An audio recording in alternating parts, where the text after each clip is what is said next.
रसूलुल्लाह सल्लल्लाहु अलैहि वसल्लम ने भी बताया है कि जब दज्जाल के बारे में सुनो तो पहाड़ों की तरफ भागो। कुरान, इंजील और तौरात तीनों एक बात पर इशारा करते हैं कि पहाड़ सिर्फ पत्थर नहीं, रहस्यों के खजाने हैं।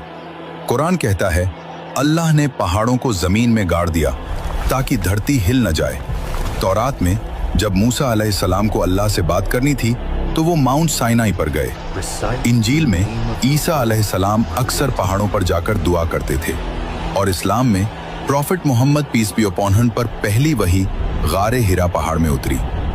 अब एक पल रुककर सोचो, क्यों हर बड़ी मुलाकात, हर रहस्य, हर डिवाइन कनेक्शन पहाड़ों से जुड़ा हुआ है? और कहानी यहीं खत्म नहीं होती। नूह अलैहिस्सलाम की कश्ती जूदी पहाड़ पर ठहरती है। हजरत सालेह अलैहिस्सलाम और उनकी कौम के सामने एक ऊंटनी पहाड़ को चीर कर निकलती है।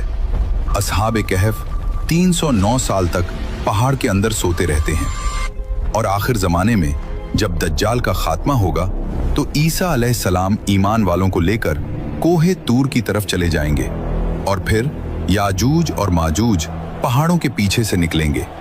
रसूलुल्लाह सल्लल्लाहु अलैहि वसल्लम ने भी बताया है कि जब दज्जाल के बारे में सुनो तो पहाड़ों की तरफ भागो। अल्लाह ने कुरान में कई जगह अलग अलग तरह से पहाड़ों के बारे में बताया है और हमने अभी तक पहाड़ों के बारे में गंभीर होकर सोचा क्यों नहीं? अल्लाह ने कुरान में कई जगह अलग अलग तरीकों से पहाड़ों का जिक्र किया है। कहीं उन्हें जमीन के खूंटे बताया, कहीं उन्हें निशानी बनाया, कहीं उनके रंगों की बात की, कहीं कहा अगर कुरान पहाड़ पर उतरता तो वो फट जाता और कयामत के दिन यही पहाड़ रुई की तरह उड़ जाएंगे। अब साइंस की तरफ आओ। साइंस कहती है ऊंचाई पर ग्रेविटी थोड़ी बदलती है, टाइम का फ्लो भी हल्का सा अलग महसूस होता है और कुछ थ्योरीज कहती हैं कि एक्सट्रीम जगहों पर स्पेस टाइम बेंड हो सकता है। फिजिक्स में इसे कहते हैं वर्म होल, एक ऐसा रास्ता जो दो अलग जगहों या शायद दो अलग दुनियाओं को जोड़ता है। कुछ एक्सपेरिमेंट्स जैसे सर्न ये समझने की कोशिश कर रहे हैं कि क्या ऐसे पोर्टल्स पॉसिबल हैं।